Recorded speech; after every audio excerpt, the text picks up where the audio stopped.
Good evening. Good evening. Mr. Keller, the hiring committee in this room is concerned about the current state of Albuquerque. We're looking for the person who is best qualified to represent us as mayor and make a measurable difference in this city. Please remember, you have 1.5 minutes per question, except for the last question, which will be limited to 3 minutes. You will be signaled when there are 15 seconds to conclude your response. I would also remind you to please refrain from mentioning your opponent. We're interested in your thoughts today. First question's the toughest one. Please introduce yourself to the committee and tell us briefly why you're running for mayor. Sure. My name is Tim Keller, and good evening. I will say this podium and stage are very high. I'm literally looking at that beam right there. But a couple of things about myself. I think a lot of folks might remember me as the state senator from the International District right here in Albuquerque. And I was for 2 election cycles.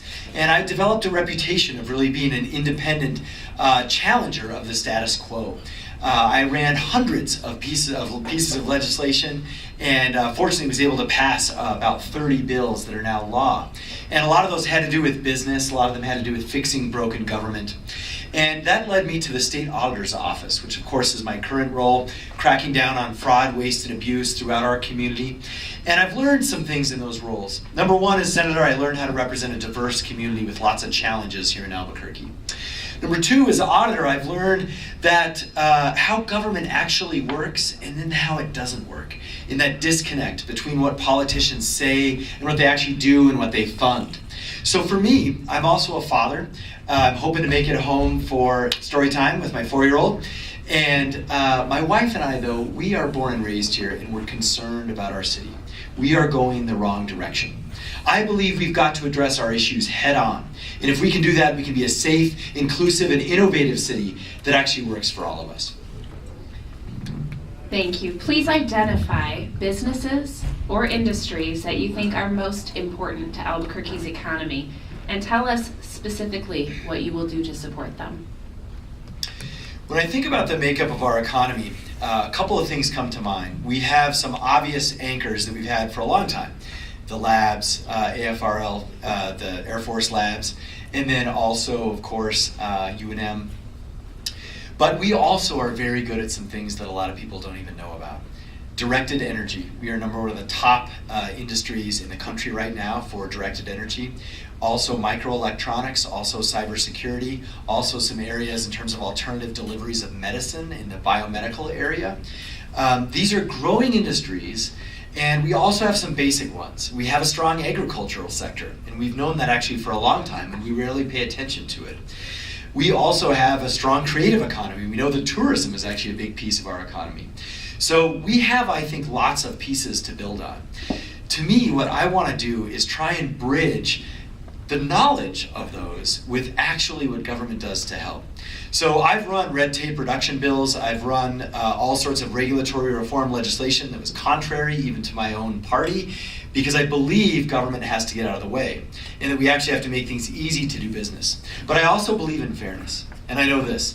Right now, we focus a whole lot of our economic development efforts on companies, large companies trying to recruit them. We need that, but we also have to offer them to businesses that are already here. And that's the big difference I want to make in the mayor's office.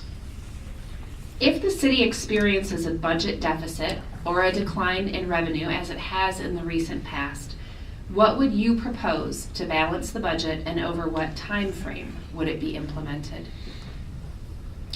You know, I will tell you, this is a very good question because it's real and it's going to happen. Our city has not been straightforward with how bad the financial situation is. We owe the feds $10 million for a new 911 program. We owe organized labor, whether you like it or not. There are 3 different lawsuits, police, fire, and city employees for almost $30 million. We have not had the check for ART yet. It still is not signed. And even if we do get that check, we're $30 million short, and we have no money to actually run the bus once we get it. We have not been straightforward about our financial situation, and it is dire.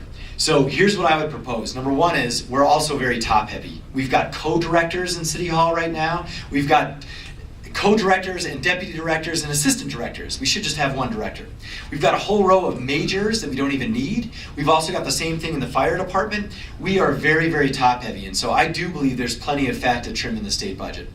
Plus, we have been using operating money to fund capital pet projects. Whether it's the ART or it's the baseball fields out on the west side or it's the new fountain on Civic Plaza. All of that was money we took out of the operating budget. So I'm gonna say this, we're gonna have to, it's like going on a diet. We're not gonna have nice fancy new projects for a while. We gotta get our fiscal house in order. And I'm gonna start by cutting out some of that fat and also being honest with folks in terms of the money that we have and that we need to find. Thank you. What about Albuquerque keeps you up at night? And what exactly are you going to do to help yourself sleep better? By far and away, the answer is crime. How many of us can picture hearing the noise and you wake up and you're worried someone's breaking into your house or stealing your car? I mean, this is like every other night because that's what is actually happening in Albuquerque. We have got to restore safe communities as soon as possible. And that's why my crime plan is focused directly on addressing these issues today. Not waiting, not doing any other sort of programs or task forces or anything else. We are going to get 400 new officers and we're going to get back to block by block policing so that I actually know the officers are patrolling my neighborhood because it's the same set of officers that always patrol my neighborhood, right? This is the old-fashioned beat model that we used to have where our cops had a specific geographic area and we got to know them. We have to get back to that. I'm not going to try and use big data to solve all our problems. We're going to use police officers on our corner, and we're going to work with them to solve problems in our community together. It's an old-fashioned model that we got away from in the 90s and that we've got to get back to. So I hope that is going to help. But I also got to say that I only have 15 seconds left. So hopefully in other questions, I will be able to tell you about my education plans and also some job plans. I'm going to stick with crime. You're going to hire 400 officers. How will you measure the success in reducing crime in Albuquerque? Specifically, what I'm asking is at what point will you measure success or not? So there's a couple of measures. Number one is our 911 response time. Right now, it is on average a 90-minute response time for a 911 call that is a nonviolent crime. That is absolutely unacceptable. We have to get that into a reasonable number, and that's something we can easily measure and track, and that truly is a function of resource optimization in terms of how we deploy our resources, and also the capacity, which is why we need more officers. The other thing is some basic, we've got to track this revolving door number, right? We talk about it. We talk about the criminals who come in and come right back out. I want to actually track it and use that as a metric for success. How many people are we arresting that just got out of jail? That's a real metric for success. So if we can get those numbers down, we can get them into national averages and so forth. I think there's also something that we feel every day. And it is that notion that when I actually, literally as mayor, you talk to people on the streets, you see people at meetings. Do people feel safe in Albuquerque? Can we take our kids to the park down the street? Can we walk outside at night to restaurants? Can we ride the ART, whether we like it or not, and feel safe? That is something that is much more difficult to measure, but it's something that we all feel. And we know it when we have it. I remember 10 years ago, this town felt safe. It doesn't anymore. I'm going to make it feel safe again. How specifically will you change and reallocate city resources and personnel to achieve your goals? So I do want to reorganize city government, and I want to reorganize it around efficiency and outcomes. And that is very different than around sort of bureaucratic silos and things like this. And I'm fortunate, I have an MBA from the Harvard Business School, a finance degree from Notre Dame. Folks know that as a manager, I'm very serious about squeezing every dollar for the most that we can. And our city hall is not built like that in so many ways. Even if we want to look at the planning department, for example. We have had issues in the planning department for the last 10 years, probably even longer. And no one seems to be able to solve them because they won't get in there and make the personnel changes that need to be made. And they won't also say, let's blend this together with the county and the water authority and stop arguing over who's the more important politician and actually have a streamlined process. Those are some of the things that I want to do to fix, in a sense, Albuquerque government. But I think there's also realities that we have to deal with around the police department. I do believe in restructuring the police department. We have now this confusing model of majors and commanders and special groups. I want to get it back to 2 basic divisions, 2 basic deputy chiefs, and everyone else pretty much on the front line unless you're a detective. These might sound like basic things, but they're the things that make government work day in and day out. And we have gotten way too fancy, way too overly innovative, and it's almost paralysis by analysis.